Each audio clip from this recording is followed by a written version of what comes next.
Juin 1941. Une compagnie d'infanterie britannique près de Solomon en Égypte observe 6 panzers allemands, de 3 tanks roulés vers leur position. Le lieutenant ordonne à son équipe de fusils anti-chars d'avancer. 2 hommes traînant un fusil Boy de 51,5 Libby qui soi-disant pouvait percer l'armure. Ils s'installent, visent la coque du char de tête à 200 yards et tirent. La balle en tungstène d'un demi-pouce frappe en plein centre. Elle laisse une bosse de la taille d'un poing et ricoche dans le sable. Le Panzer ne ralentit même pas.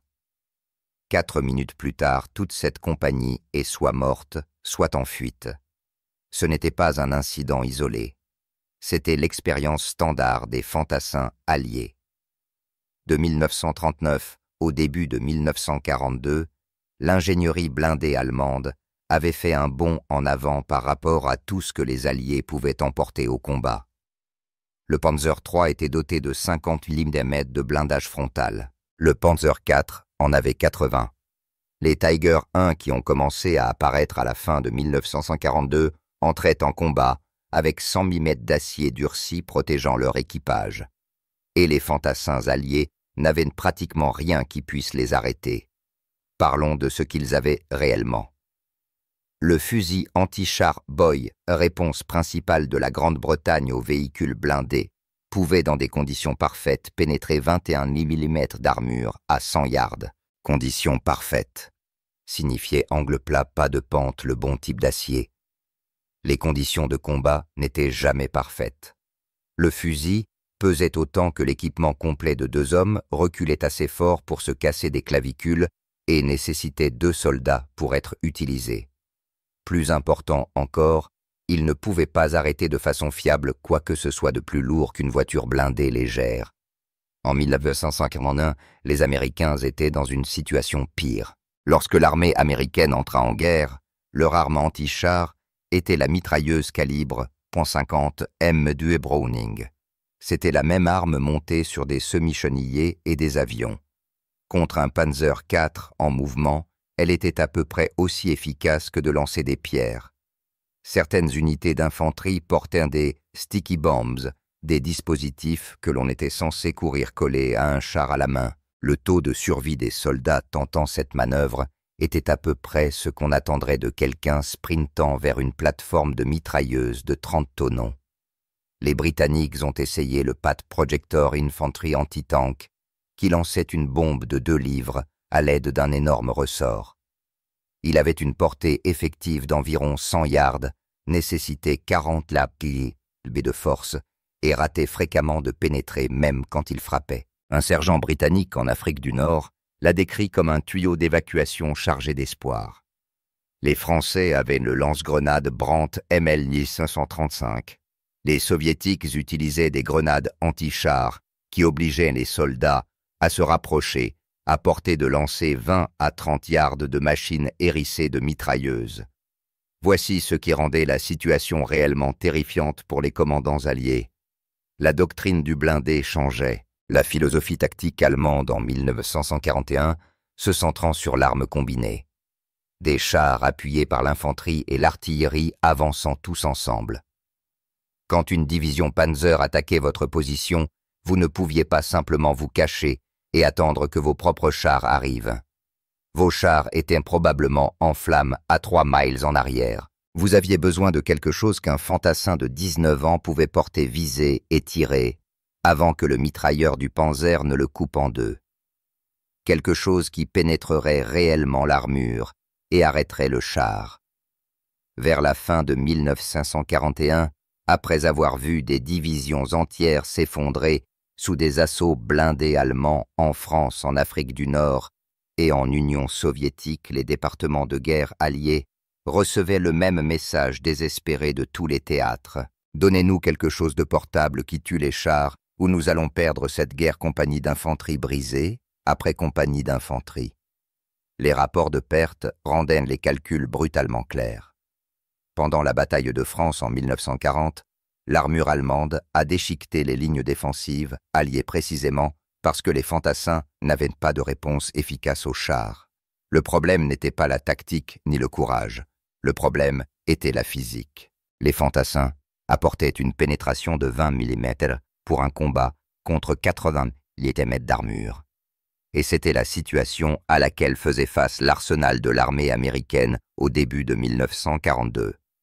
Résolvez ce problème rapidement ou commencez à expliquer aux familles pourquoi leurs fils sont morts impuissants contre des machines qu'ils n'ont pas pu égratigner. La solution est arrivée sous la forme de 2 officiers de l'armée debout dans un atelier du Maryland avec un morceau de tuyau et une idée terrible. Le capitaine Leslie Skinner avait passé des mois à travailler sur une grenade roquette portable, un petit explosif propulsé par un moteur à propergol solide que théoriquement un soldat pourrait lancer plus loin que son bras ne le permettait. Le prototype fonctionnait à peine, mais les gaz arrière du moteur de la roquette suffisaient à arracher la main du lanceur. Pas idéal. Le lieutenant Edward Houle regarda l'une des roquettes d'essai de Skinner voler et posa la question évidente. « Et si nous ne la lançons pas? Et si nous la propulsons simplement depuis un tube ?» Skinner le regarda comme s'il venait de proposer de construire un canon en carton. Puis ils firent le calcul. Un simple tuyau d'acier ouvert aux 2 extrémités permettrait au gaz d'échappement du moteur de roquette de s'évacuer vers l'arrière, pendant que le projectile volerait vers l'avant.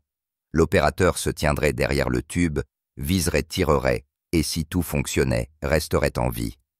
Ils ont testé le premier prototype en mai 1942 au terrain d'essai d'Aberdeen dans le Maryland.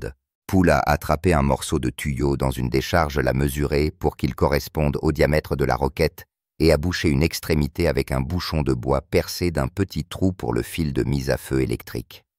Ils l'ont monté sur une crosse d'épaule grossière faite de bois et de pièces métalliques.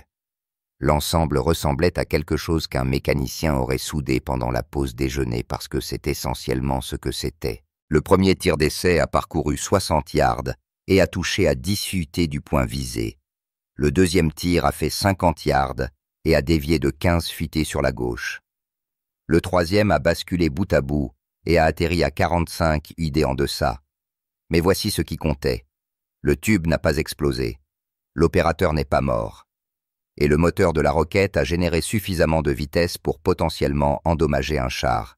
Les observateurs de l'arsenal de l'armée postés derrière des sacs de sable ont vu exactement ce dont ils avaient besoin, un concept portable qui pourrait réellement fonctionner. Le général Gladian Barnes, chef de la recherche et du développement pour l'arsenal de l'armée, a vu la démonstration et a immédiatement ordonné la poursuite du développement. En juin 1942, ils avaient une désignation, le lance-roquette M1. En juillet, quelqu'un a remarqué que le tube ressemblait à l'instrument de musique comique joué à la radio par Bob Burns, un long tuyau qu'il appelait « bazooka ». Le surnom est resté plus vite que la paperasserie officielle n'a pu l'empêcher. Venaient ensuite les problèmes. Le M1 lançait une roquette de 3U5 LB dotée d'une ogive à charge creuse conçue pour pénétrer l'armure. Les charges creuses fonctionnent grâce à un phénomène physique fascinant. Un explosif doublé d'un cône en cuivre concentre la déflagration en un jet de métal en plasma surchauffé qui coupe l'acier comme une torche thermique. En théorie, l'ogive du M1 pouvait pénétrer plus de 4 in d'acier blindé. En pratique, la précision était atroce. À 50 yards, portée quasi-contact pour le combat anti-char, la roquette pouvait tomber n'importe où dans un cercle de 20 fiottes. À 100 yards, on visait essentiellement une direction générale, et on espérait. Le problème n'était pas l'ogive ni le moteur. Le problème était le tube à âme lisse. Sans rien pour stabiliser le vol de la roquette, de minuscules variations dans la poussée du moteur, où les conditions de vent envoyaient le projectile en rotation aléatoire. Parfois elle filait droit, parfois elle basculait, parfois elle décrivait une trajectoire en tire-bouchon dans les airs comme un pigeon ivre. Les essais sur le terrain à la fin de 1942 ont montré l'étendue du désastre. Des soldats à Fort Benning ont tiré 200 coups d'essai sur des cibles de chars stationnaires à 75 yards. Taux de réussite 38%. Contre une cible en mouvement, les taux de touche chutaient en dessous de 20%. Les officiers assistant à ces tests ont fait des calculs sinistres. Si votre équipe de bazooka ne touche qu'une fois sur 5, et que vous n'avez droit qu'à un seul tir avant que le mitrailleur du char ne vous tue, vous n'arrêtez pas les chars. Vous vous portez volontaire pour des missions suicides. En décembre 1942, l'arsenal de l'armée était confronté à un choix: abandonner entièrement le programme Bazooka ou résoudre le problème de précision avant que des milliers de ces tubes inutiles ne soient expédiés aux soldats qui placeraient leur vie en eux. La proposition est arrivée sur le bureau du colonel William Crowey à Aberdeen Proving Ground en janvier 1943 comme une grenade sans goupille. Un consultant civil en artillerie nommé Henry Mohope avait passé 3 semaines à analyser les échecs de précision du bazooka et avait conclu que l'armée abordait le problème à l'envers. Au lieu d'essayer de perfectionner le moteur de la roquette ou d'ajuster le poids de l'ogive, il suggérait de rifler le tube de lancement, de pratiquer des rainures spiralées à l'intérieur de lames lisses, exactement comme dans une arme à feu traditionnelle. La réponse de Crozier, selon le compte-rendu de la réunion, fut immédiate. Absolument pas. Sa raison semblait logique à tous dans la pièce. Le rayage rifling fait tourner une balle pendant qu'elle parcourt le canon. Les rainures coupées dans le canon accrochent de la surface de la balle et lui impriment une vitesse de rotation. Cette rotation gyroscopique stabilise le vol de la balle. Mais le bazooka n'était pas en train de tirer une balle. Il tirait une roquette dont le propre moteur brûlait encore. Crozier soutenait que forcer une roquette à tourner pendant que son moteur produisait une poussée avant créerait des forces aérodynamiques imprévisibles. L'arme pourrait devenir encore moins précise ou pire, la roquette pourrait se mettre à basculer et détonner prématurément. Il y avait une autre inquiétude, que Crozier n'a pas dite à voix haute, mais que tout le monde comprenait. Ils avaient déjà fabriqué 14 000 bazookas M1. Ces armes étaient en production dans 3 usines. Certaines étaient déjà prêtes à être expédiées en Afrique du Nord. Si le rayage s'avérait nécessaire, chaque tube devrait être soit mis au rebut, soit rappelé et refabriqué. Le coût se chiffrerait en millions de dollars. Le retard signifierait que des troupes partiraient au combat, peut-être pour l'invasion imminente de la Sicile sans armes anti-chars adéquates. Mohaled a répliqué. Et c'est là que l'histoire devient intéressante. Il n'était pas un théoricien académique. C'était un ingénieur né en Suisse qui avait beaucoup travaillé sur la conception d'ogives à charge creuse avant la guerre. Il avait contribué au développement des principes derrière l'ogive pénétrante du bazooka, et il apportait des données. Ses calculs montraient que le temps de combustion du moteur de la roquette 2 secondes était en réalité un avantage. Et si le tube était rayé et imprimait une rotation à la roquette pendant cette brève phase d'accélération, le projectile conserverait un vol stabilisé pour les 2 à 3 secondes restantes de sa trajectoire. La rotation ne s'opposerait pas à la poussée du moteur. Elle la compléterait. Il a aussi signalé quelque chose d'embarrassant. Les Allemands faisaient déjà cela. Des rapports de renseignements sur des lanceurs.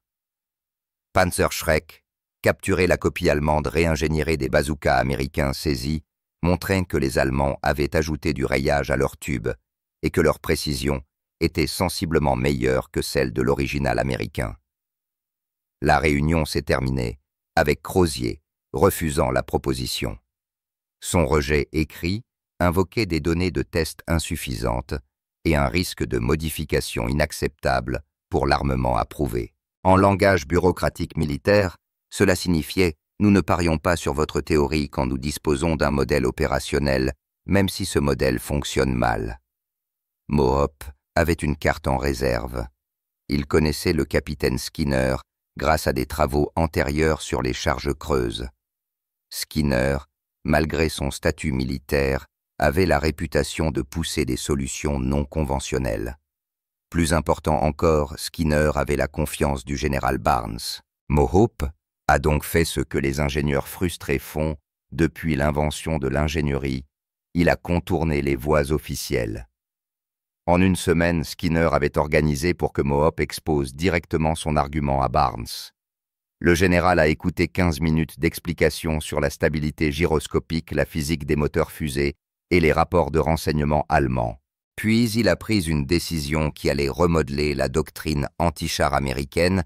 Il a approuvé la construction de 3 prototypes rayés pour des essais comparatifs. Si la théorie de Mohope échouait, le projet mourrait. Si elle réussissait, les modifications de production à grande échelle commenceraient immédiatement, quel qu'en soit le coût. Crozier fut renversé par son supérieur, ce qui rendit l'essai à venir personnel. La réponse militaire standard quand on est contredit est de s'assurer que les conditions de test rendent le succès aussi difficile que possible. Si le rayage échouait sous des tests rigoureux, Crozier aurait raison. S'il réussissait, il ordonnerait les modifications et en prendrait le crédit pour une vérification minutieuse. Dans les 2 cas, le protocole institutionnel serait respecté.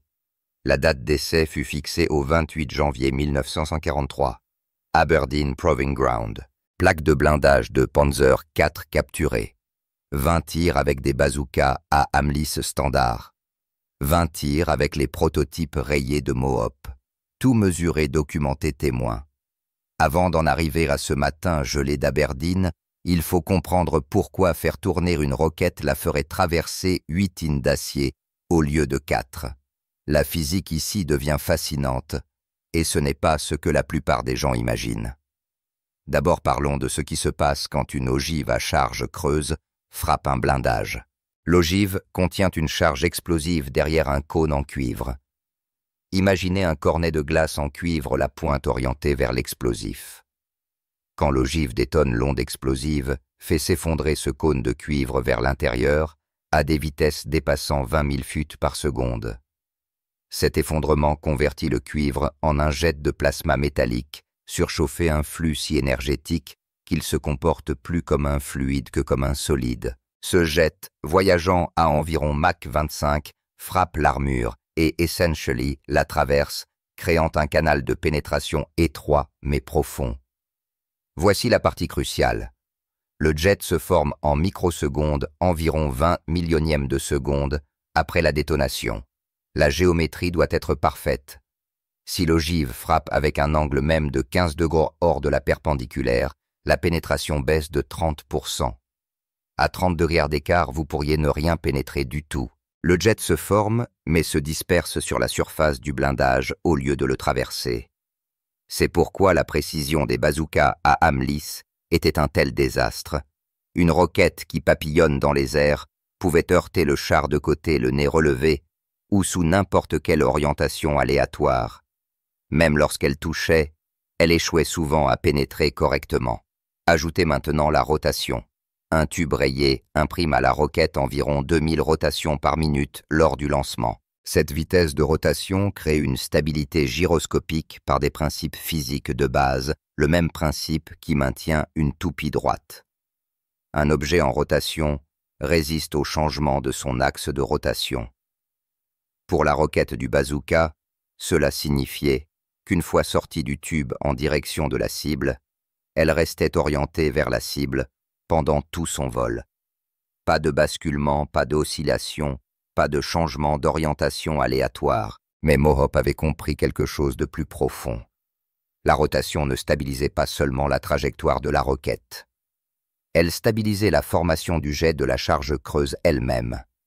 Des recherches de 1941, menées par le physicien suisse Franz Rudolf Tomke, avaient montré que même une rotation microscopique dans une ogive à charge creuse pouvait affecter la cohérence du jet. Trop de rotation au-dessus de 10 000 torr min déchirerait le jet sous l'effet de la force centrifuge. Mais une rotation modérée de l'ordre de 2000 à 3000 tsr min aide en fait le jet à conserver sa cohérence en égalisant les minuscules imperfections du revêtement en cuivre. Pensez-y ainsi. Une roquette non entraînée qui frappe un char, c'est comme jeter une fléchette les yeux bandés. Vous pouvez toucher, et même si vous touchez la fléchette, peut frapper sous un angle étrange. Une roquette entraînée, c'est comme lancer une fléchette en visant la fléchette étant elle-même conçue pour corriger sa trajectoire. Vous touchez là où vous visez, et vous touchez par la pointe. Les mathématiques confirmaient cela.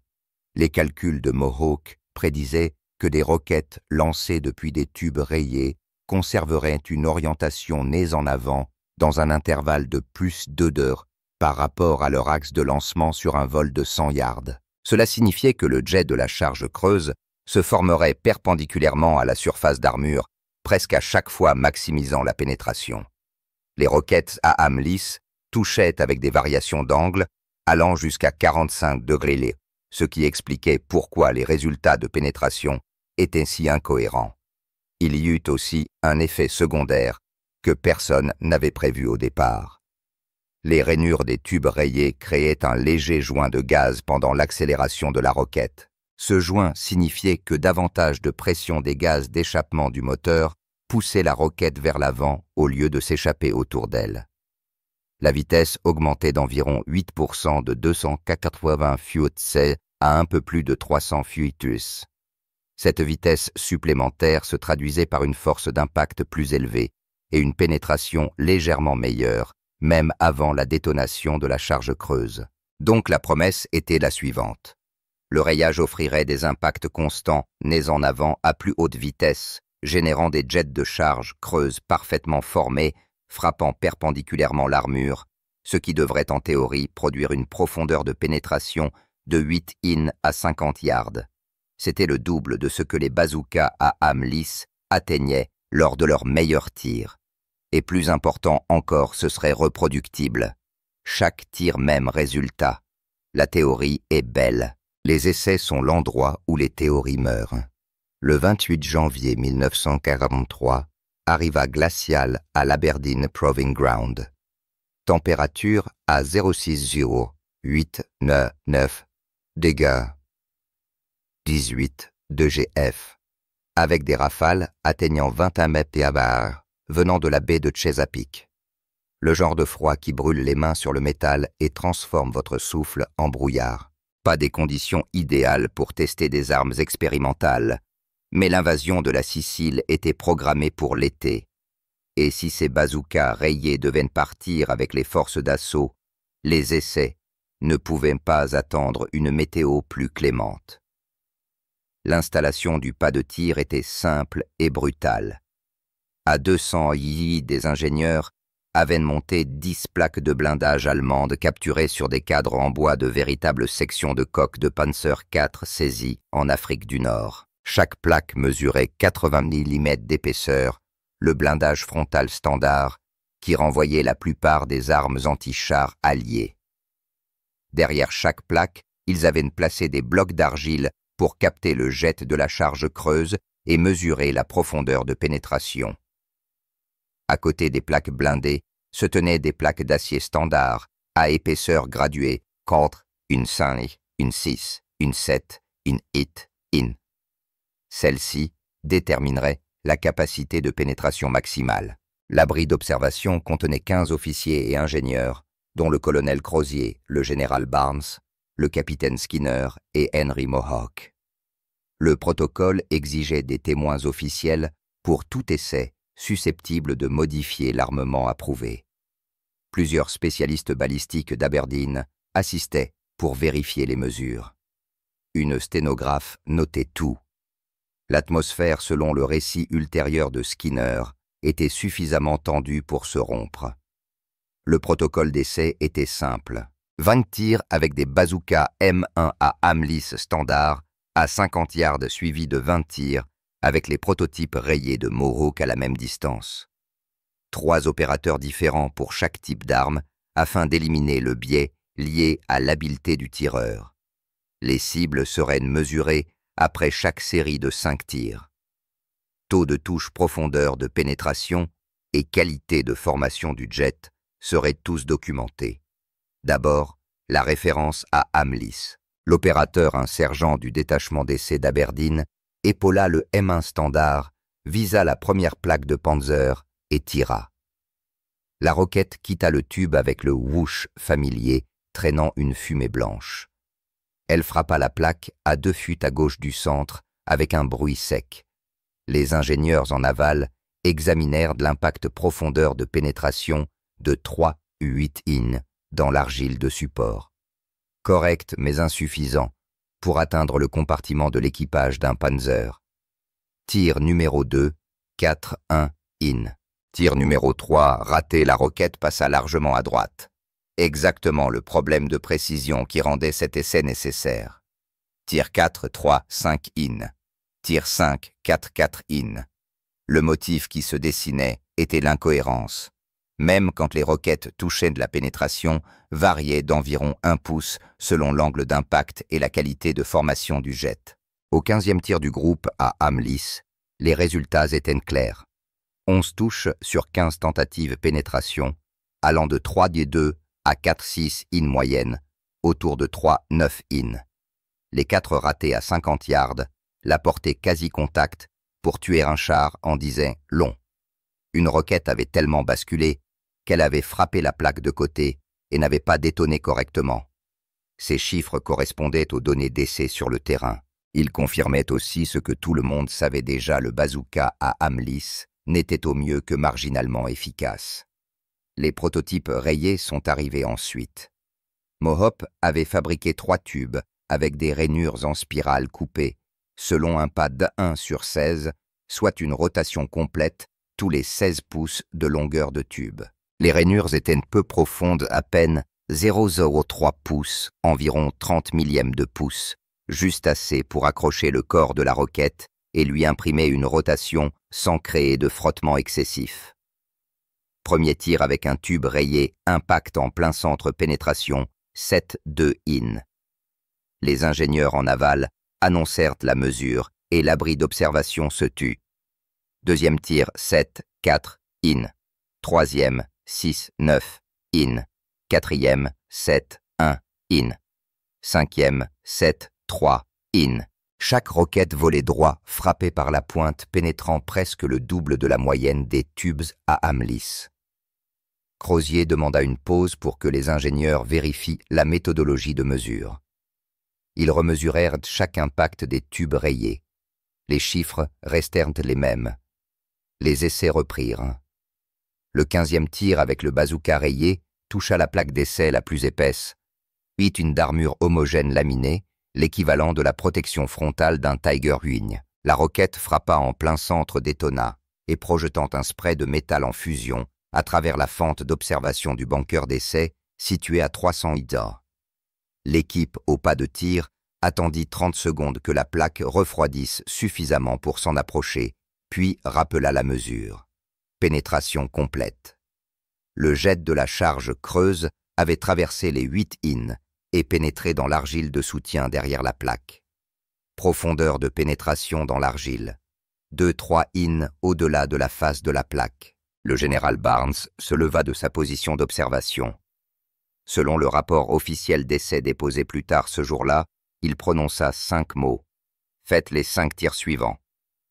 La sténographe nota que Crozier protesta, affirmant que les données étaient insuffisantes.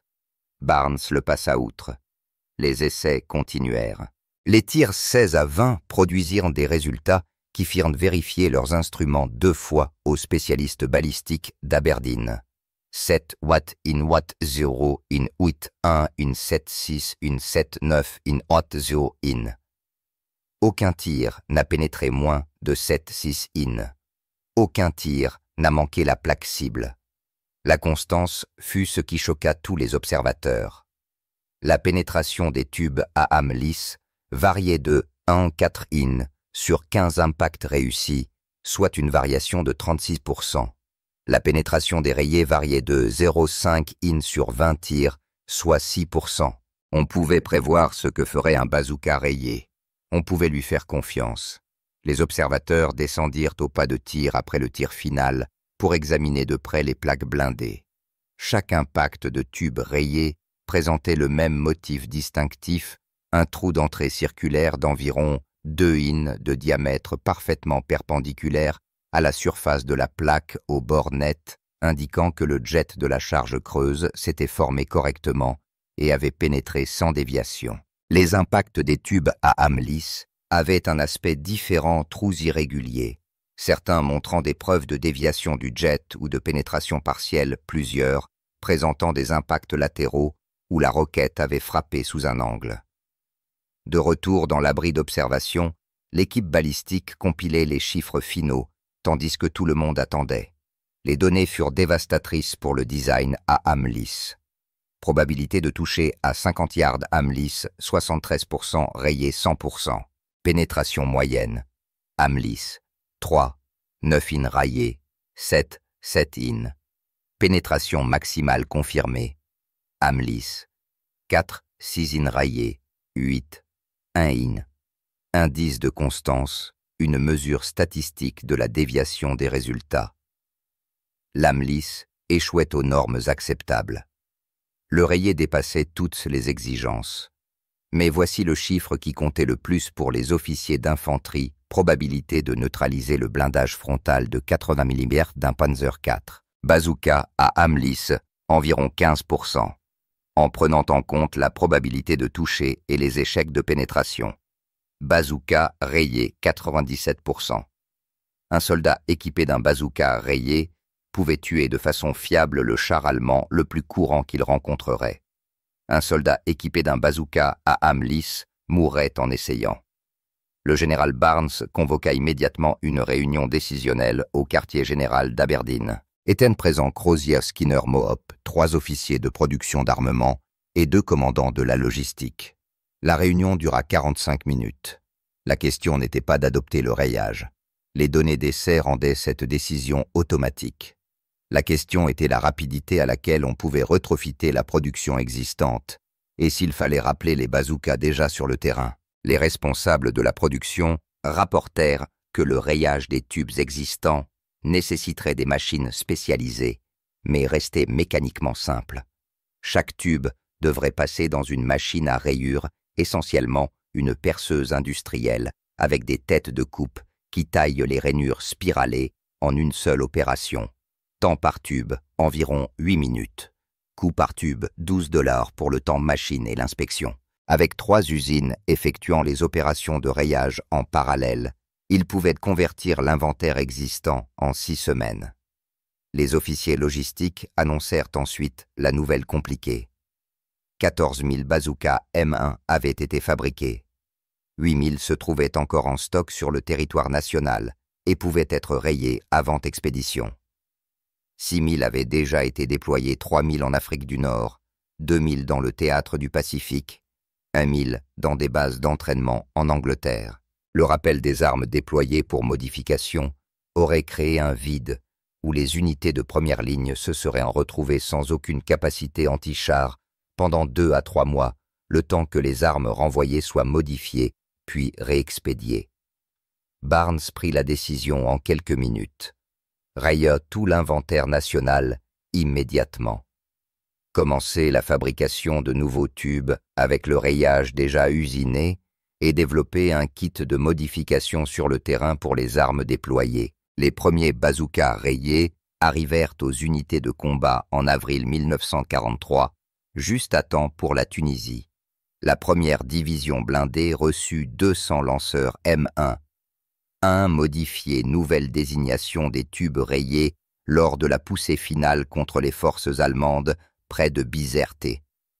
Le rapport d'après-action du sergent d'état-major Julius River du 23 avril décrivit un engagement qui aurait été impossible 3 mois plus tôt. Son équipe engagea un Panzer IV à 70 yards, tira une fois et vit le char s'enflammer, tandis que l'équipage sautait hors du véhicule.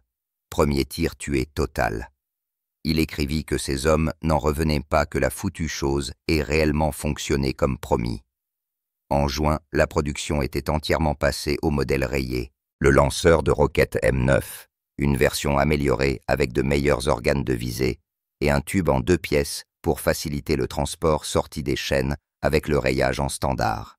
Ce sont ces armes qui débarquèrent à Salerno en septembre 1943, où la 26th Infantry Division les utilisa pour briser des contre-attaques blindées allemandes sur la tête de pont. Les bataillons de Rangers du lieutenant-colonel William Darby signalèrent des équipes de bazookas responsables de 11 destructions de chars confirmées pendant les 3 premiers jours de combat. Anzio, en janvier 1944, fut le véritable banc d'épreuve.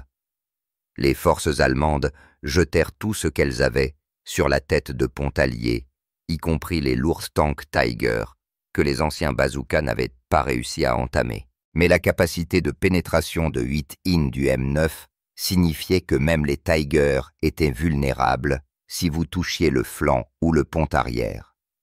Le Private First Class James Harness, oui, le futur acteur de Gunsmoke, servit comme tireur de bazooka à Anzio et décrivit plus tard traquer un Tiger à travers les décombres. Vous saviez que si vous obteniez un tir propre, vous le tueriez. Cette confiance vous gardait en vie parce que vous ne paniquiez pas, vous travailliez. Le D-Day 6 juin 1944. Chaque compagnie d'infanterie américaine qui aborda Utah et Omaha transportait au moins 4 équipes de bazookas. Les armes se révélèrent essentielles non seulement contre les blindés, mais aussi contre les positions fortifiées allemandes, où le jet de la charge creuse pouvait traverser les ouvrages en béton. Les rapports d'après-action de la 29th Infantry Division notèrent que les équipes de bazooka nettoyèrent 12 blockhouse sur Omaha Beach durant les 6 premières heures, permettant à l'infanterie d'avancer vers l'intérieur des terres. Le véritable terrain d'essai fut Opération Cobra, fin juillet 1944, la percée depuis la Normandie. Les divisions d'infanterie américaines, progressant à travers les bocages, furent constamment prises à partie par des embuscades blindées allemandes. C'était exactement le scénario pour lequel les bazookas avaient été conçus engagement surprise à courte portée, où la portabilité et l'efficacité au premier tir comptaient plus que la portée du canon d'un char. La 4th Infantry Division enregistra 37 destructions d'engins blindés confirmées par bazooka durant la première semaine de Cobra. Les destroyers de chars et les Sherman reçurent la plupart des crédits dans les rapports officiels, mais les journaux d'infanterie racontent une autre histoire. Les équipes de bazooka tuaient souvent des chars allemands avant même que les blindés amis n'arrivent. L'offensive des Ardennes en décembre 1944, la bataille des Ardennes, mit tout cela à l'épreuve. Les Panthers et Tiger allemands fracassèrent les lignes américaines dans le brouillard et la neige. Des unités d'infanterie isolées se retrouvèrent à défendre carrefours et bourgs avec des bazookas comme arme anti-char principale. À Bastogne, la 101st Airborne utilisa des lanceurs M9 pour neutraliser au moins 18 chars allemands pendant le siège. Le capitaine James O'Neill, commandant de compagnie au sein du 502nd Parachute Infantry, raconta que ses hommes embusquèrent une colonne de Panthers le 22 décembre, éliminant 3 chars en moins de 2 minutes, en les touchant depuis des positions dans des bâtiments à 30 yards. La constance fit toute la différence. Les soldats apprirent qu'ils pouvaient viser un bazooka rayé comme un fusil. Pointer, serrer, toucher ce que vous aviez visé. Le Technical Sergeant Forrest Guth, qui combattit de la Normandie jusqu'au Rhin, l'expliqua simplement dans une interview de 1945. Avant le rayage, on tirait et on espérait. Après le rayage, on tirait et on savait. Au moment où les forces américaines franchirent le Rhin en mars 1945, les bazookas comptaient pour plus de 800 destructions d'engins blindés allemands confirmées sur le théâtre européen. Ce chiffre de 800 ne raconte qu'une partie de l'histoire. La vraie révolution fut dans la manière dont les armées envisagèrent les armes anti-chars d'infanterie. Avant les bazookas rayés, les lanceurs de roquettes portables étaient du matériel expérimental qui pouvait fonctionner dans des conditions idéales. Après l'essai d'Aberdeen de janvier 1943, ils devinrent des armes primaires, autour desquelles les commandants d'infanterie construirent des tactiques. Et chaque arme à roquette que l'Amérique développa par la suite partit d'une hypothèse, le tube sera rayé. Le super bazooka M20 de 3 et 5 in, apparu en 1945, sortit avec le rayage usiné directement dans le tube dès la fabrication. Cette arme pouvait pénétrer 11 in d'armure suffisamment pour menacer même les chars King Tiger de côté. Lorsque les T-34 nord-coréens franchirent le 38e parallèle en juin 1950, des unités d'infanterie américaines les arrêtèrent avec des M20 des armes qui existaient, parce que Mohope avait convaincu des officiers sceptiques que faire tourner les roquettes valait le risque 7 ans plus tôt. La Corée démontra la valeur du rayage d'une façon que la Seconde Guerre mondiale n'avait jamais fait. Le terrain montagne-vallée étroite, combats urbains signifiaient que chars et fantassins se battaient constamment à moins de 100 yards. La précision des M20 permit à des équipes de 2 hommes d'engager des blindés depuis des positions protégées avec confiance. Les rapports d'après-action du combat autour du périmètre de Busan en août 1950 montrent des équipes de bazooka responsables de 41 T-34 détruits en 2 semaines. Le peloton du lieutenant Ernest Schonfeld neutralisa 7 chars en une seule journée près de Taegu, en utilisant des tactiques qui dépendaient entièrement de la performance prévisible de l'arme. La technologie se répandit au-delà des bazookas.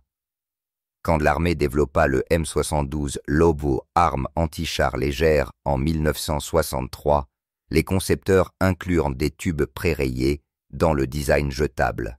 Chaque LAW tiré au Vietnam, et ils furent des milliers, utilisaient le même principe de stabilisation par rotation pour lequel Mohop s'était battu.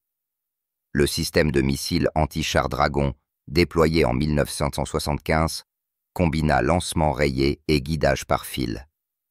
L'AT-4, qui remplaça le LAW en 1987, présenta des profils de rayage avancés, optimisés par modélisation informatique, qui suivaient toujours les calculs originaux de Mohop. La guerre du Golfe en 1991 boucla la boucle de l'évolution. L'infanterie américaine portait des AT-4 et des LAW de modèles récents, tous rayés, tous assurant une fiabilité au premier tir contre les blindés irakiens.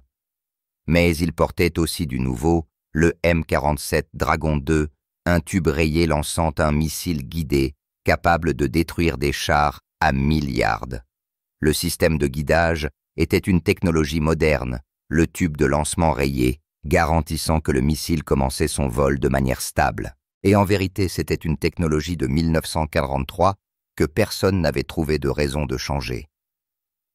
Le corps des marines adopta le petit lance-épaules polyvalent SAMAV en 1984, spécifiquement parce que son tube rayé fournissait une précision constante tant pour les roquettes anti-chars que pour les roquettes anti-structures.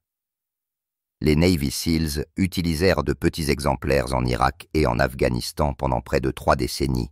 La réputation de fiabilité de ces armes remontait directement aux principes d'ingénierie prouvés lors de ce matin gelé à Aberdeen. Même des systèmes modernes comme le fusil sans recul M3, Carl Gustaf, adopté par l'US Special Operations Command en 2013, présente des tubes rayés pour des projectiles stabilisés par rotation. 80 ans après l'essai de Mohop, l'infanterie américaine porte encore des armes fondées sur son intuition. Fais tourner la roquette et elle va là où tu la pointes. Henry Mohop ne devint jamais célèbre. La plupart des soldats ayant porté des bazookas rayés à travers l'Europe ne connurent jamais son nom. Il mourut en 1981 en Suisse. Son avis de décès mentionnait des travaux sur le développement des charges creuses, mais rien au sujet de l'essai d'Aberdeen qui changea la guerre d'infanterie. Le capitaine Skinner reçut une distinction pour son rôle dans le développement du bazooka et prit sa retraite avec le grade de colonel en 1956. Le crédit officiel pour les lanceurs de roquettes rayées revint au département de l'arsenal de l'armée américaine, mais chaque fantassin qui tira un bazooka après le 28 janvier 1943 bénéficia d'un seul ingénieur civil, prêt à remettre en question la doctrine acceptée avec une idée que tout le monde jugeait imprudente.